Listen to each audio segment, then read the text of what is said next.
All right, one of my clocks says it's 12 o'clock, and Happy New Year, all. Hope you all had a great, relaxing and holiday season. Certainly, some of the best weather I remember in Iowa. Uh, didn't impact traveling too much. It didn't seem like, at least in central Iowa. I know parts of eastern Iowa might have gotten a little snow.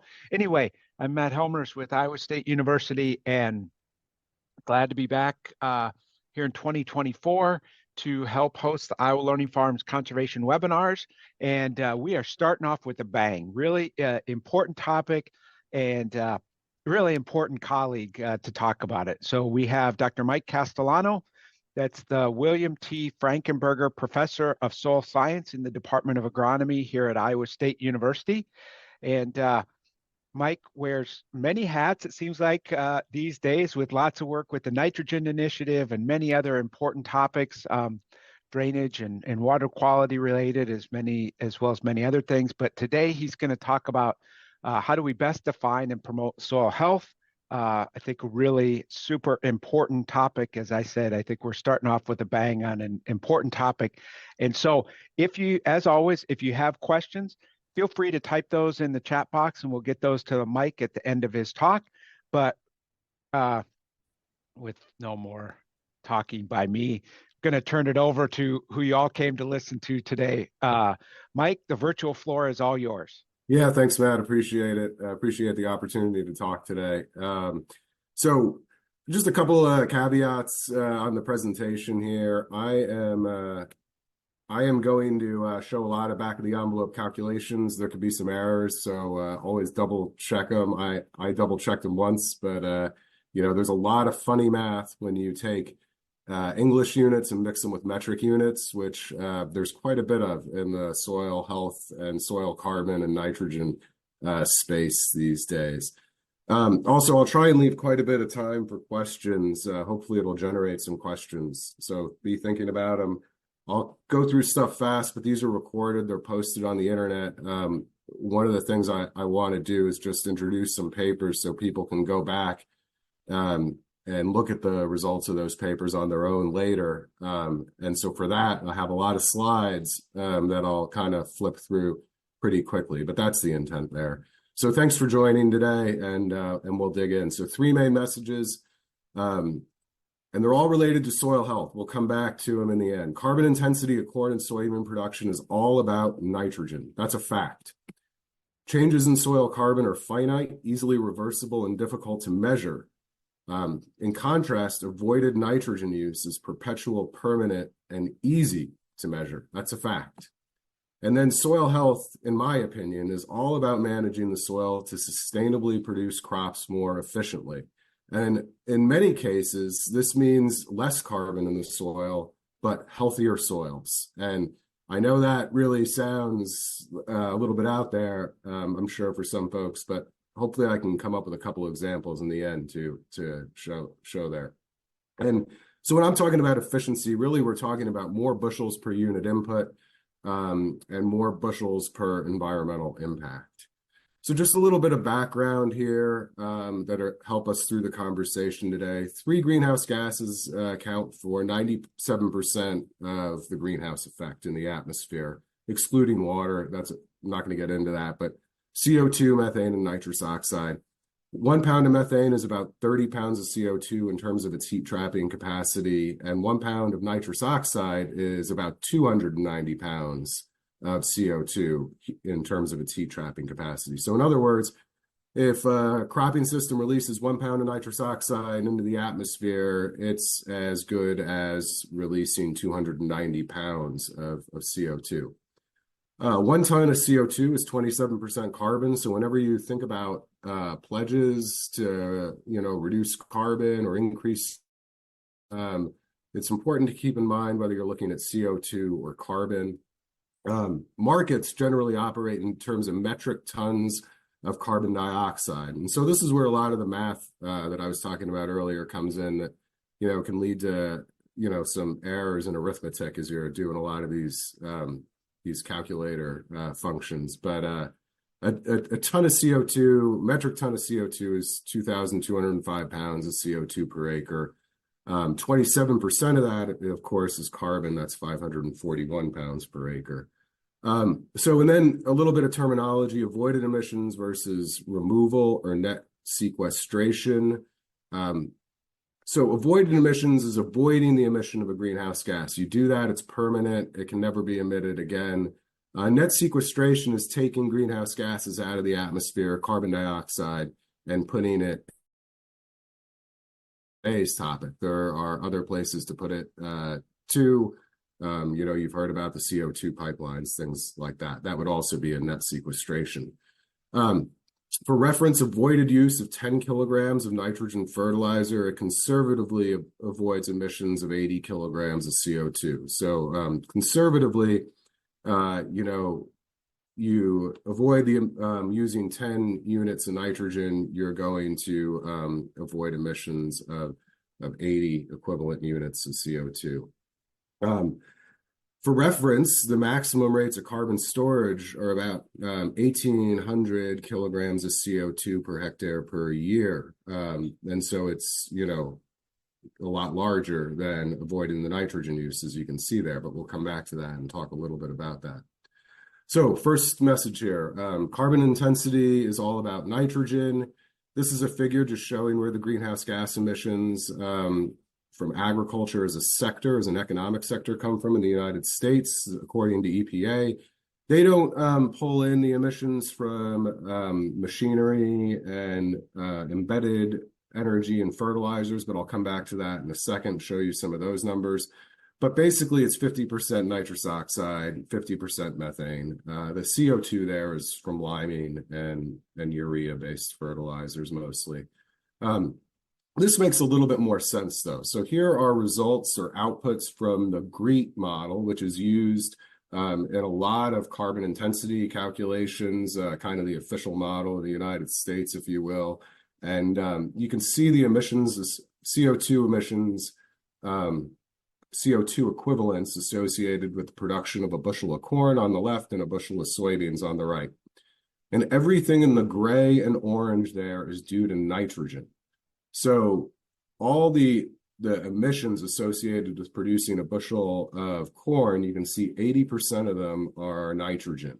The gray area, that's the nitrous oxide that's emitted from the field as a result of applying the fertilizer. Nitrous oxide is a byproduct of nitrogen cycling in the soil. Fertilizer exacerbates nitrous oxide emissions. And then the orange, that represents energy embedded in the nitrogen fertilizer from the corn. So that 1359 there. So that's just the energy it takes to make nitrogen fertilizer and get it to the farmer's field. So about 2.6 units of CO2 for every unit of ammonia that's used in the field, to give you an idea there.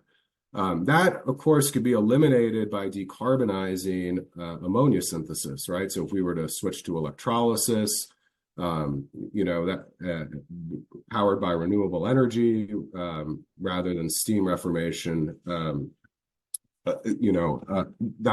would fix that orange bar. But you can still see that nitrous oxide is huge, and it's a biological process. So there's no avoiding this. That's the problem, right? There's no decarbonization solution here, unlike there would be for this orange piece of the nitrogen, the synthesis, the production of the nitrogen fertilizer. To give you an idea, though, that it's not all just nitrogen fertilizer, nitrous oxide also comes from just natural soil nitrogen cycling. If we look on the right at the soybeans there, again, most of the emissions are from they're from nitrous oxide there, N2O emissions from the field at 5324, about 70% of the total emissions there. I just highlight, you can see that in the bottom there. That's all from using lime and urea-based fertilizers. So it actually doesn't have to do with soil carbon. You don't see a soil carbon on here because it's negligible compared to those other pieces of the puzzle. Okay, so second message here. Changes in soil carbon are finite, easily reversible, and difficult to measure, but changes or avoidance of nitrogen use is perpetual, permanent, and easy to measure. So I want to give you a little bit of idea of how soil carbon changes, since I think oftentimes people think about soil health and soil carbon as the same thing, when in reality they're quite different. They're not necessarily, more soil carbon doesn't necessarily mean better soil health, in my perspective, at least. So here's how changes in soil carbon work over time. So let's say on the left there, in those two yellow dots, we're cruising along, let's say in a corn soybean rotation system, and we have some level of carbon in our soil. And then we adopt an approved practice that leads to an increase in carbon inputs into the system. Let's say it's cover crops, okay? We get an exponential rise to a new equilibrium in carbon. So the carbon doesn't increase forever. It increases in proportion to the amount of extra carbon we're putting into the system owing to the planting of the cover crop. Now, let's say and that draws down CO2 from the atmosphere. That's a net sequestration of carbon. Let's say we abandon that practice. If we abandon that practice, we have an exponential decline back to where we were at the beginning. Now, this is obviously conceptual. The data in the real world never work this neatly. A couple of things I want to point out. The timeline to reach a new equilibrium, that exponential rise and the exponential fall. The exponential rise, it always takes longer than the fall with soil carbon. And it's roughly about 15 to 30 years to reach a new equilibrium, depending on environmental conditions and how much that increase in carbon inputs to the system is. The other thing I want to highlight too is that yields are always increasing. So, or at least they have been, and for the foreseeable future, I think they're going to. So every year in Iowa, corn residue inputs are increasing by roughly 100 pounds per acre per year, and soybean crop residue inputs are increasing by 40 pounds per acre per year. So on average, about 70 pounds per acre per year in the rotation. So really achieving a true equilibrium is, very difficult in practice. Okay, so let's consider this though in the context of nitrogen. N2O emissions. So let's say we have some rate of N2O emissions when we're in the corn and soybean system. We adopt the cover crop practice, and I'm not saying this always happens, but let's say it does happen in this case, that the rate of N2O emissions, the rate increases with the adoption of the cover crop. And then we abandon the cover crop and the rate decreases back to where it was at the beginning. That's a permanent increase in greenhouse gas emissions to the atmosphere. It's been done, it's there. We did sequester some carbon with that adoption of the cover crop, but because we abandoned it, we lost all that that carbon that we accrued in the soil. So in the end, in this situation, the cover crop would have been a net emitter of greenhouse gases to the atmosphere, even though it stored some soil carbon. Not saying this happens, I'm just using this as an example to give you an idea of how these processes operate in terms of the permanence, right? So storing soil carbon is far from permanent, but avoiding N2O emissions is permanent. Avoiding fertilizer use is permanent. Okay, so what does it take to measure a change in soil carbon? I want to show the results of some papers here to give you an idea of what's out there in the literature.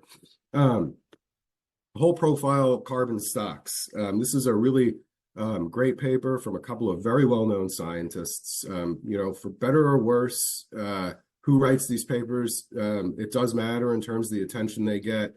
And, these are people who are very well regarded. I'll highlight that as we kind of go through some of the results I want to show here from different works across the world. What these folks did is they looked at tilled and no-tilled systems, and they said if there was a 50% difference in the grand average of soil carbon in each one of these three layers, what would be the probability, the power that we would be able to measure that 50% difference statistically significantly with 6 replicated plots in an experiment with 5 subsamples of soil per replicated plot. And in the surface soil, that's 6 replications and 5 subsamples would be way overkill. You wouldn't need that much. All you need is 2 samples there, it says, and you have a 100% chance with all those samples. But even with all those samples, 6 replications, 5 subsamples, you'd have less than a 60% chance of measuring it in the middle, and you'd have virtually no chance of it measuring it in the deep part of the soil. The other thing these numbers here, the 2, 100, and like greater, greater, greater than 100, is the number of samples you would need to measure that 50% difference with 90% probability that you would actually measure it. And so what does this mean? It means that soil carbon is really variable in space. And when you're trying to measure a change in soil carbon, it's very difficult. You need a lot of samples to overcome that natural variability. And this gives you a rough idea of the number of samples you would need. It also emphasizes that soil is deep, right? Just because you're accruing carbon in one layer doesn't mean you're accruing carbon in another layer. And so when we think about soil carbon sequestration, where do we stop? Do we stop at 1 foot? Do we stop at 2 feet? Do we stop at 4 feet? In Iowa, we might even go deeper. I don't know what the answer is to it. I obviously have some opinions, but there is no right answer. Okay, so what do the data say about soil health practices and carbon sequestration? So tillage and soil carbon sequestration, what do we really know? Again, this is a group of outstanding scientists. What's unique here is that there are 2 soil scientists involved in this and 2 atmospheric meteorological type scientists from the University of Minnesota and the USDA. And they looked at approaches where they measure the net exchange of CO2 in and out of tilled and no-tilled fields side by side, and also soil-based approaches where they measure changes in soil carbon over time in tilled and no-tilled fields. And what they found is, though, that there are many good reasons to use conservation tillage, which of course there are, evidence that it promotes carbon sequestration is not compelling across all those different methods. It was their conclusion. They're not the only ones that come up with this conclusion. A paper from Canada looking at tillage, it's a meta-analysis of tillage studies. These are the results. What they found is that in the surface soil, no-till, if it's to the right of the 0 here, it means there was net sequestration. If it's to the left, it means there was net loss. There was net sequestration in the surface soil, but there was net loss below the surface soil. What these authors concluded is, as expected in most studies, soil carbon content was significantly greater under no-till than full tillage in the soil surface. But at deeper layers, the average soil content was significantly greater under full tillage than no tillage. Overall, they found that no-till did lead to slightly more carbon than tilled systems. But one thing to note is that they had many more studies that looked at just the surface soil rather than those deeper soils, right? And so it's hard to tell whether that would pan out if all the studies looked across all the same depths. Another paper from a group of outstanding agronomists and soil scientists, including here Pedro Sanchez, a World Food Prize laureate, limited potential of no-till ag for climate change mitigation. They found the same things as those Canadian authors did, looking at a global set of tillage studies. Again, on the left, if the bar is below the dotted line, that means the tillage system had more carbon than the no-till system. And they concluded that, a lot of these claims out there about tillage and soil organic carbon ignore a large body of experimental evidence showing that the quantity of additional organic carbon in soil under no-till is relatively small. A more recent paper on cover crops by Pete Smith. Pete Smith is the lead author of the IPCC fourth assessment, and in particular, the chapter on land use and agriculture. So, somebody who's extremely familiar with climate smart agriculture and greenhouse gas emissions. What they concluded here is that cover crops, a tiny amount of carbon, 0.03 tons per hectare per year. For context there, that number is just slightly higher from the avoided emissions from not using 10 kilograms of nitrogen fertilizer. In fact, it's less than what the avoided emissions from not using 20 kilograms of nitrogen fertilizer would be on a per hectare per year basis. So they're very, very cautious about these cover crop studies. And in fact, what they do is they point out that many of these meta-analyses that do find benefits, soil carbon net sequestration with cover crops and no-till, they're quite flawed in terms of the way they assembled their data. And I want to highlight everybody's attention to the graduate program in sustainable ag colloquium a few weeks ago, a scientist from the World Resources Institute spoke quite in depth about these meta-analyses and the flaws with the conclusions that were reached about carbon storage with no-till and cover crops there. Okay, so what do the data say for Iowa, though? Just looking real quickly at this is a study from a student of mine looking at carbon stocks in 2-year and 4-year cropping systems in 3 places in the state. They differed in the amount of inputs, carbon inputs here, so we would expect them to have different carbon stocks.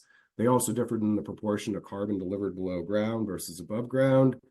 And they were looking at these 2-year versus 4-year systems. They had been in place side by side for very long times, 12 to 60 years.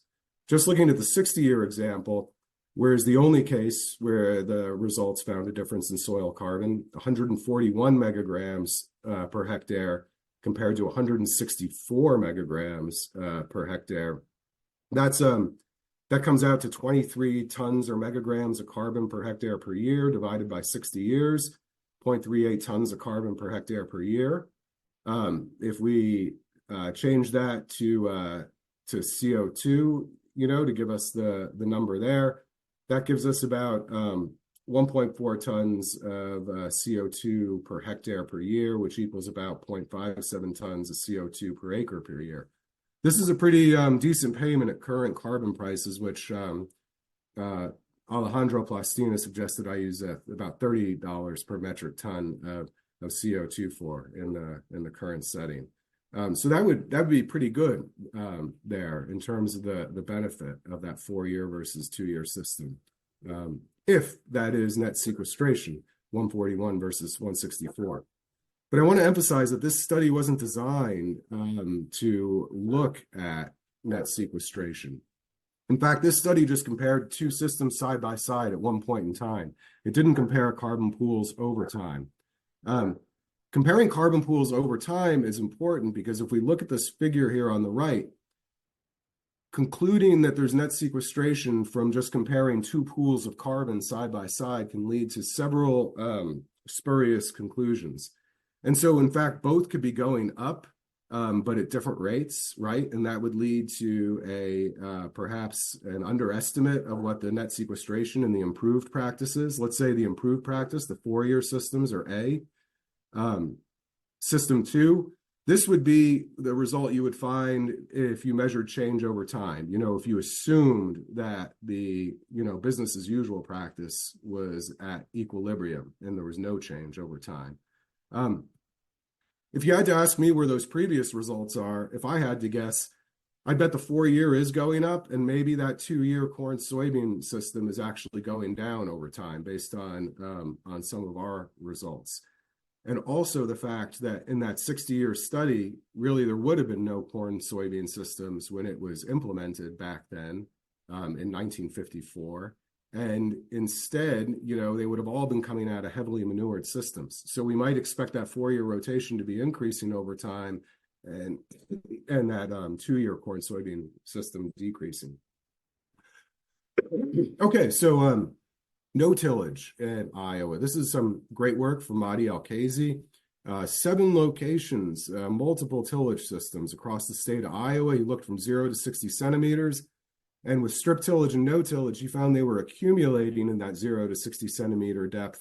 Let's say 0.4 tons per hectare per year of carbon, or 400 kilograms per hectare per year of carbon.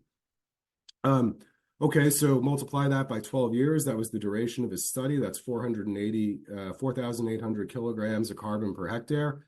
Let's think about what this does to impact nitrogen availability. So will the increase in carbon, assuming it does occur, impact our nitrogen so that we might need to fertilize less? If we assume a seed-to-N ratio of 10 to 1, we come up with that would increase nitrogen by about 480 kilograms of nitrogen per hectare. Total, because carbon and nitrogen change in tandem. Let's assume about 2.5% of that every year becomes plant available. That would be a net benefit of about 11 pounds per acre of nitrogen per year. Big challenge here is that we can't even predict optimum nitrogen rates even close to 11 pounds of nitrogen per acre per year. So while it might benefit the system, be very hard to actually know whether or not and to be able to count on that nitrogen. Just showing the need for optimum fertilization here. These are results looking at carbon change over time. This is just the surface soil. I would not call this net sequestration of carbon, but certainly in the surface soil, fertilizer inputs are important to get positive carbon balances or neutral carbon balances here on the right. The left is continuous corn, the right is corn, soybean. And that agronomic optimum nitrogen fertilization is critical to maintain carbon. Some work from John Sawyer on cover crops and tillage. So overall, corn yield was reduced with a cover crop, and tillage increased yield. So not seeing the benefits there for crop yields. These treatments were implemented in 2008 and 2009, and they just looked at the results in the end to make sure that there wasn't some initial lag associated with the implementation of those. Again here, rye cover crop, it decreased corn grain yield at the economic optimum nitrogen rate, but it didn't change the optimum nitrogen rate. The optimum nitrogen rate was the same for the two systems. Some recent work from Stanford University using remote sensing has found also maize, corn, and soybean yield losses with cover crops. Important here that they highlight the mechanisms. Understanding the mechanisms of these are really important because I want to emphasize while global analyses for no-till and cover crops, they don't show much carbon accumulation. Maybe the studies in Iowa show some greater accumulation, like Mahdi's, for example. Unless we understand the mechanisms behind why Iowa might be performing differently, it's not really easy for us to, project this out and help people understand what's going on in the system. So understanding the mechanisms is important. And then some results from the updated nutrient reduction strategy, performance of practices. Originally, cover crop, negative 6% effect on corn yield, and that's been zeroed out now in the latest update to the practice performance of the nutrient reduction strategy. So just wrap up here. Sometimes less soil carbon means healthier soils. Stover harvest and tillage system, great example. So stover harvest led to yield increases and declines in the economic optimum nitrogen rate. And so we would expect stover harvest to reduce soil carbon because we're reducing carbon inputs to the system. On one hand, on the other hand, it increased yield and it reduced the optimum nitrogen rate required to get that yield, which would be a really good story from a soil health perspective. Looking at drainage, very similar results with drainage. The thing I'd add here is that not only does drainage generally increase yields at rational nitrogen rates, and it decreases the nitrogen rate needed to achieve that yield. The big deal here is it really reduces the year-to-year variability in the optimum nitrogen rate, which is a huge deal for improved nitrogen management. We've also found the same results. Those results were from Southeast Iowa and Central Iowa. Non-drained soils, it takes 0.93 pounds of nitrogen to get a bushel of corn, and much more rational numbers up here with conventional drainage, perhaps even unsustainably low numbers here for shallow drainage. And so just to wrap up here, if we think about poor drainage or stover retention, we have high soil carbon levels. If we improve that drainage or harvest some stover, we're going to lose soil carbon almost certainly. But if that results in a decrease in N2O emissions shown in that red line over time, that's going to be a perpetual avoided greenhouse gas emission over time. And it'd be a more climate smart, healthier soil, healthier agricultural system from my perspective. So my message here is, let's concentrate on easily achievable near-term goals. Healthy soil should be, they should sustainably increase NUE, decrease spatial and temporal variability and optimum N rates, so we can de-risk N management. And then in the long term, we should really try to understand if, when, and where Iowa may be performing differently on these large-scale studies about tillage and cover crops on soil carbon. There, I'm trying to, oh, here we go. Matt, you're okay. Back to me. While you catch your breath and folks can write in questions, we definitely got some already.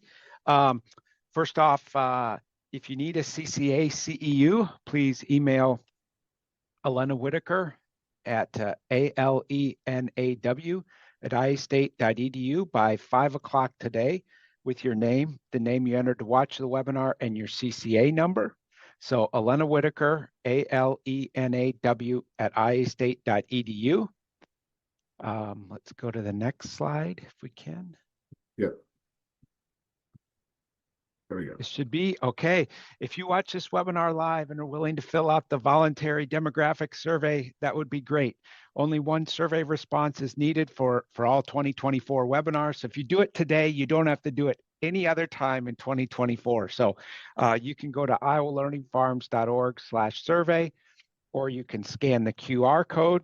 While you scan the QR code, and before we go on to give a little shout out to the next webinar, I forgot to mention one thing that's exciting and keep on the lookout for.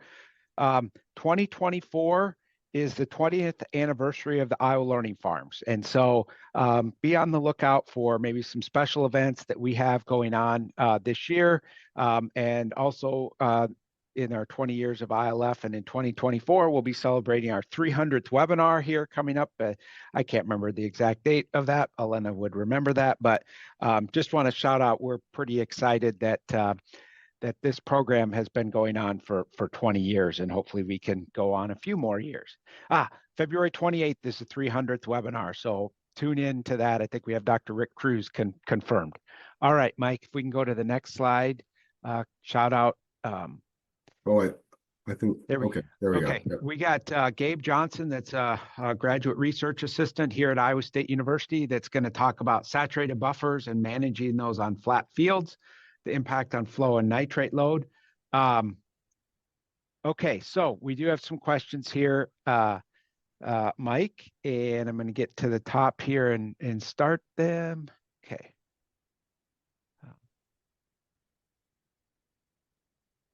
Okay. So there's a question, you talked about those nitrous oxide emissions from corn and soybean crops. Would transitioning to a perennial crop like pasture or alfalfa substantially reduce N2O emissions? Yeah, it absolutely would, because it would avoid nitrogen fertilizer use, and it would lead to drier soils as well. Both those mechanisms would cause reductions in nitrous oxide. There was a question on why that N2O was higher in the soybeans when they're fixing nitrogen from the atmosphere. Yeah, thanks for catching that. So the nitrous oxide from soybean is really just from the soil management. It doesn't have much to do with the fixation. Also, those figures are on a per bushel basis. So when you do scale it to a per acre basis, okay, it is lower than corn for sure. But again, most of those N2O emissions are coming before the soybean is planted and after the soybean is harvested, and similar with corn. When the crops are growing, they're enormously nitrogen efficient. They're keeping the soils dry, and they're really limiting emissions. One of the things I like to think about a lot, we do a lot of work on, is earlier planting of both corn and soybeans to reduce nitrogen losses to the environment. Same principle as cover crops, but treating the spring there. Okay. Also on the cover crops, I just want to highlight one of the questions I saw, Matt, because I didn't really mention it. I want to emphasize that I think cover crops and no-tillage are great things to put in for soil health. Increasing yield and storing carbon in the soil, they may not be the main reason to do those. And also, I think on the yield thing, we're talking about short term too. You know, I have a lot of farmer friends in parts of the state where they're growing cover crops to prevent erosion. And in that case, you know, that's not what I'm talking about here. I just want to be clear about that, right? Holding on to your soil is the number one thing to do for increasing yields. And if you can't do that, you know, it doesn't matter what happens. And so in those cases, surely cover crops are indirectly promoting yield increases there over time. I want to be very clear about that. Yeah. I'm reminded of our colleague Rick Cruz, and he says the first step to healthy soil is reducing soil erosion. And both of these practices that you talked about help us do that first, but we have to recognize that some of the things maybe aren't as positive as sometimes they're portrayed to be, I guess. Yeah, and I think that's kind of the main message I want to emphasize today from this presentation is that we should be careful about what we're selling to the rest of the world of what the conservation practices we do can provide to folks who are interested in purchasing these things downstream potentially. I don't think we want to get caught in a situation where we oversell things.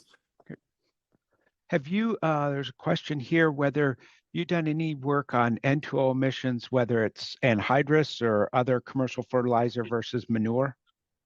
Yeah, there is some work on that. And I would still say it's very new, but there's clear differences between N2O emissions based on nitrogen source. Some suggestions that urea can be considerably lower than ammonia, but again, the still pretty new field of research there. Okay.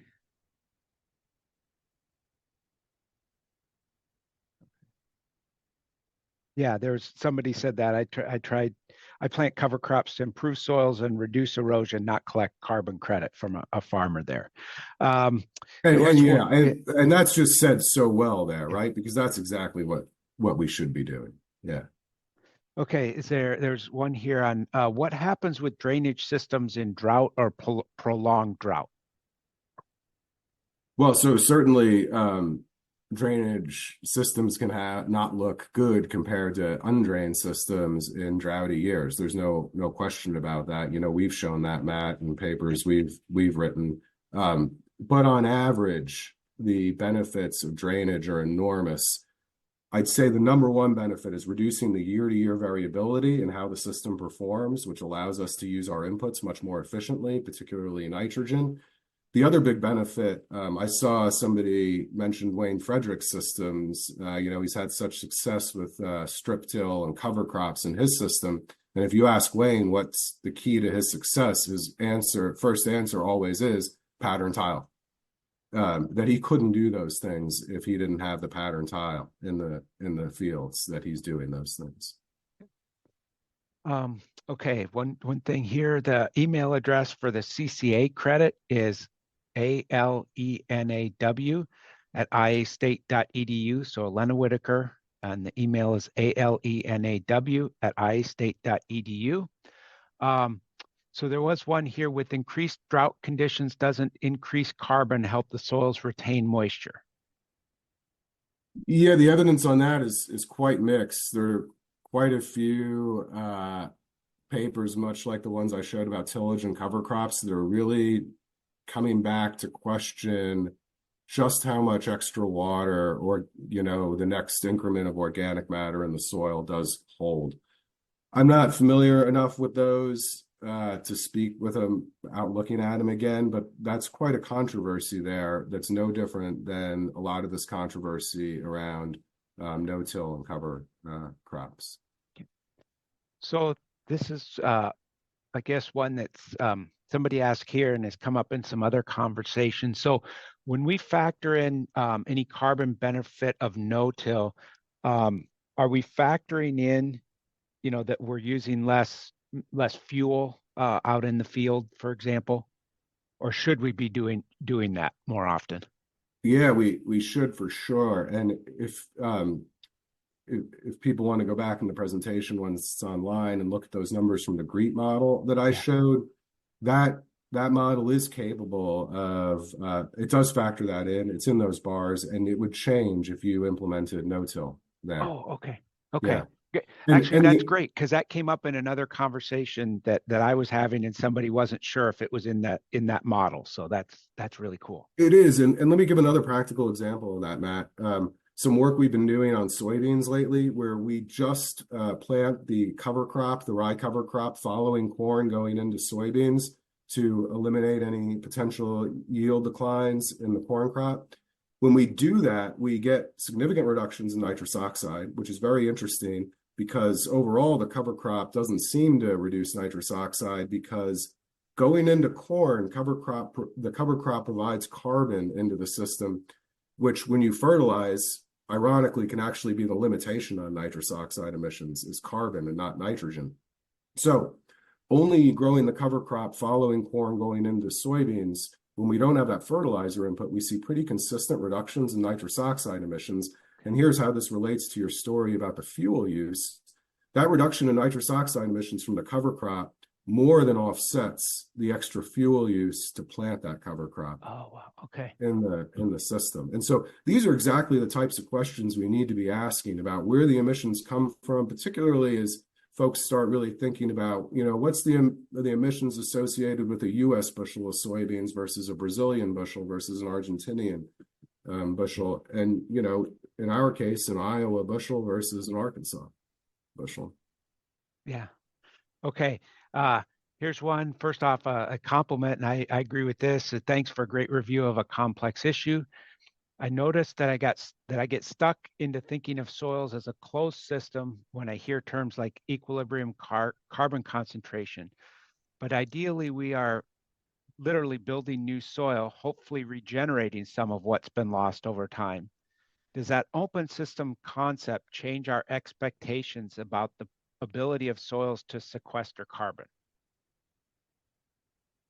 Yeah, I think that's a very good point, and it's a different way of looking at the system. So that would be a continuous improvement type of perspective, right? And I couldn't be a bigger supporter of continuous improvement, right? That's what we're all about in agriculture. And so when you think about things in terms of a continuous improvement, we could theoretically continue to increase soil carbon long into the future. And certainly we've been doing that slowly as we've increased corn yields and soybean yields because we're increasing the residue, the carbon inputs that are going into the soil.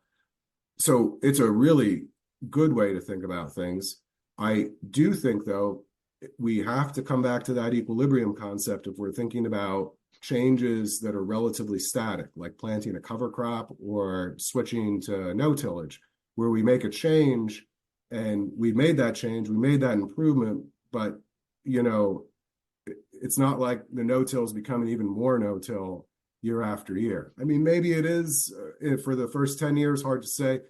The cover crop, it's not like we're going to grow more and more and more cover crop every year because at some point it becomes too difficult to manage. And that's what's happening with the corn stover results too, where I showed harvesting some rational level of corn stover can increase the following crop yield, and soybean stover, by the way, too, can increase the following crop yield and decrease the optimum nitrogen rate to get that yield. We're getting to the point where the residue is becoming a challenge to manage in some of these systems. We have to think about maybe it's not always harvesting it, maybe it's working it into the soil in a better way, or these are all questions that we have to address, because as things continuously change, they can't go on forever without responding in terms of management. Okay, there is there are a couple questions on this. Is any thoughts on modeling, on the application of modeling being used in some of the sustainability assessments, and what tools you might recommend in this space? Yeah, so in terms of the sustainability assessments and modeling, this is a really tough question that a lot of people are wrestling with right now. And part of this comes down to how much real results from experiments do we need? How much can we rely on a model? What I'd say is a model is only as good as the data and the experiments it was developed and validated with. In Iowa, we're really lucky because the state, the university, and to some extent the federal government has invested heavily in our ability to develop and validate models. Soterios Argentoulis has really been leading a lot of that work in agronomy. And so I feel like we have some really good models in Iowa. moving those models outside of our borders becomes challenging. And you can't just take one model and move it, right? That's what I'm trying to say, move it to another place. And we certainly wouldn't want a model developed in, South America to be plopped down in Iowa to evaluate our systems. So I don't know if I'm providing a really good Yeah. answer other than it takes experiments and models, measurements and models, and continued investment too. A lot of folks say, well, how many more studies do we need? And I saw a comment related to a question related to this. As long as farmers are innovating and the weather's changing, the answer, whether you like it or not, is we got to continue to do experiments and make measurements. Yeah. So, Mike, I did have one question. So, some of the meta-analysis seem to find very little impact on soil organic carbon, but the stuff from Madi that seemed to show a benefit with no-till and strip-till, at least for for that time period. Is that correct? Yeah. So Yep. most of the Yeah. meta-analyses for no-till are suggesting that the carbon storage benefits are very, very small. Madi did some really nice work and showed relatively large, 400 kilograms of carbon per hectare per year in strip till and no-till. That's substantial. Very on the high end too of what is generally observed. And that was great work. The next thing for us to do is we really need to understand why. Why Yeah. are we getting a difference result in Iowa compared to other places? Because if we are, and we can demonstrate to people that, well, this is why we're getting this different result in Iowa, then I think people really begin to value what we're doing even more beyond just, the obvious benefits for erosion reduction and reduced fuel use. Okay. There was another one here. What are your thoughts on field scale biochar application? Oh, that's an interesting question. I mean, I don't know. So biochar is one of these one of the few things I can get excited about in terms of its ability to increase soil carbon storage, make a net sequestration of atmospheric CO2. In this case, for example, crop residues are being transformed into a type of carbon that microbes really cannot eat. And so when you add it to the soil, it does really result in a net. Basically, it turns carbon that would otherwise be eaten by microbes and put back into the atmosphere as CO2 into a type of carbon that cannot be eaten by microbes and stays in the soil, and as a result is a net sequestration. I think it could be a really important part of some rational stover management, because if we continue to increase corn yields at 2 bushels per acre per year, I mean, we could think about this, for example, the last 20 years, we have increased corn residue inputs by a ton per acre per year, right? 20 years, 2 bushels per acre per year, or 100 pounds of stover per acre per year. That's 2,000 pounds of stover per acre per year. This can't go on forever without finding good ways to manage it. And maybe biochar is one. Okay. There's another one here. Is timing of nitrogen fertilizer applications the best way to limit nitrogen losses to the environment?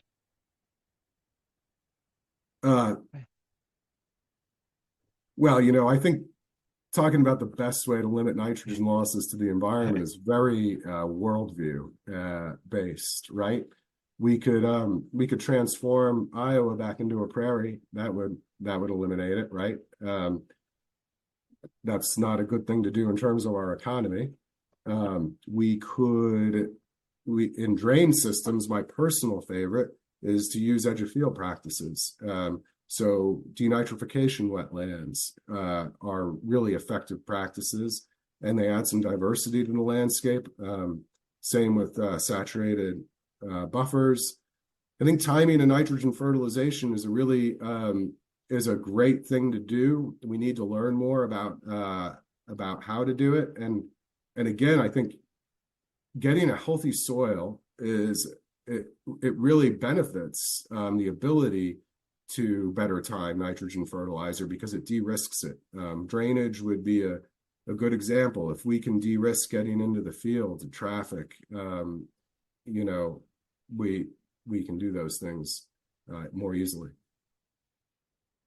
Okay, there's another one, maybe a last question here. I know there are a few others, but in the interest of time and interest of Mike's time, I think we'll use this as the last one. So again, somebody said, thanks for the great presentation. Question was that you mentioned the C to N ratio and the impact on the NUE. To what extent, or to what degree does soil structure impact NUE relative to other factors, and soil structure impact the pathway of nitrogen loss?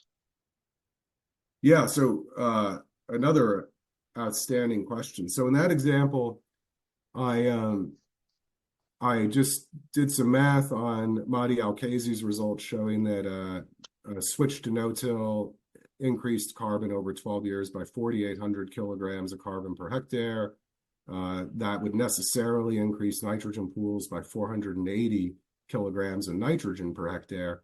And that every year we can count on about 2.5% of our nitrogen and organic matter to become ammonium and nitrate to feed our crops. Now, 2.5% obviously it's a gross assumption. It could vary anywhere between, I would say, 1 to 5% conservatively, 1 to 4% really, and that's why I use 2.5% in the middle.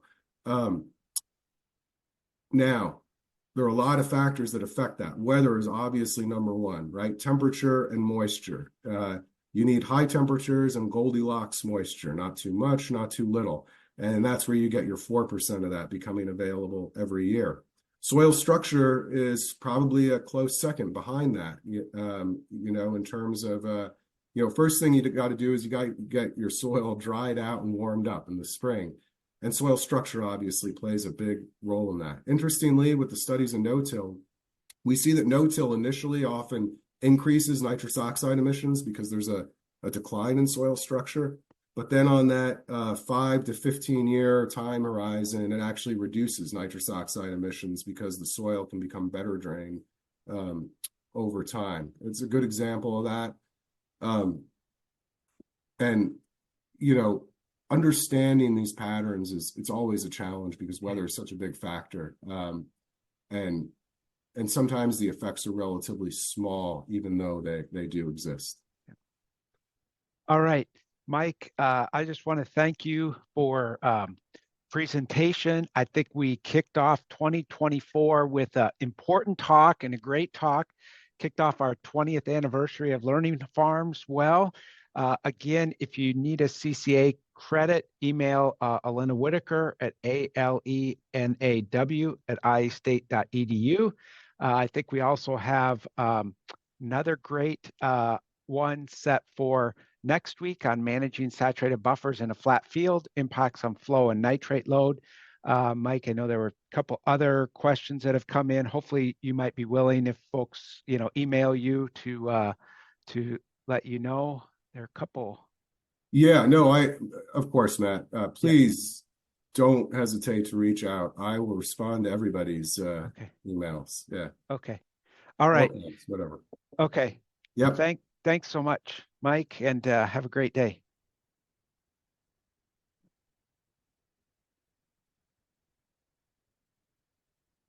Stop.